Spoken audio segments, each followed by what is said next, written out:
বিশ্ববিদ্যালয়ৰ তৃতীয় ষান্মাসিকৰ মেজৰৰ পাঠ্যক্ৰমৰ ক্লাছটো কৰি উঠি আহিলোঁ বি টি বিল্ডিঙলৈ। বি টি বিল্ডিঙতো এটা ক্লাছ আছিল, আহিয়ে দেখিলোঁ জনশূন্য। সম্ভৱ মই আহিম বুলিয়ে তেওঁলোক নাহিল নেকি, নাজানো পাই। এনেকৈ শূন্য হৈ থাকিলে বৰ বেয়া লাগে। 10:35 হ'ব এতিয়া। 10:30 পৰা ক্লাছ আছিলে মোৰ। মৰ্ণিং 9টাৰ ক্লাছটো কৰিলোঁ মেজৰ গ্ৰুপত, পি জি 3rd ছেমিষ্টাৰৰ নিজৰ বিভাগতে।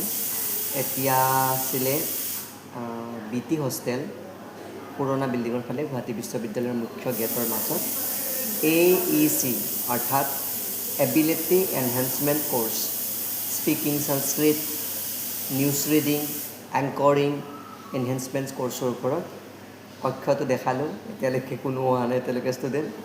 কিছু সময় অপেক্ষা কৰি চাওঁ, কি কৰিম নহ'লে।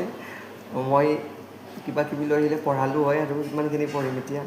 ষ্টুডেণ্টক অপেক্ষা কৰিছোঁ, যদি কোনোবা আহে কিবা পঢ়াম, নাহিলে বাৰু কিছু সময় অপেক্ষা কৰি নিজৰ বিভাগলৈ আকৌ গমন কৰিম। আশা কৰোঁ সকলোৱে ভালে আছে। এনেকৈ আহিলে ভাল লাগে ন, ষ্টুডেণ্ট নহ'লে ক্লাছলৈ। বেয়া লাগে, শিক্ষকৰ মানসিকতাটো হৈছে, মোৰ মানসিকতাটো হৈছে যদি ষ্টুডেণ্ট থাকে অকণমান কিবা ডিছকাছ কৰিব পাৰোঁ। পঢ়ি আহিছিলোঁ তেওঁলোকক পঢ়াম বুলি, এতিয়া গতি যেন হৈছে।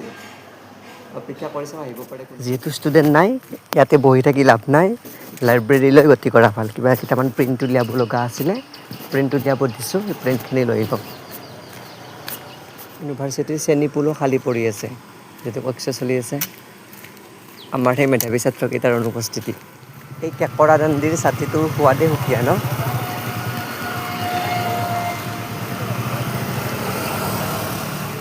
কিনকিনীয়া বৰষুণ দি আছে,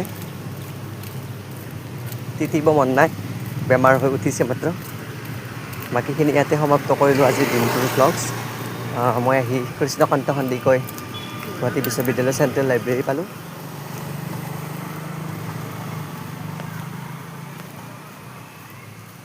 এয়া কৃষ্ণকান্ত সন্দিকৈ চেণ্ট্ৰেল লাইব্ৰেৰী।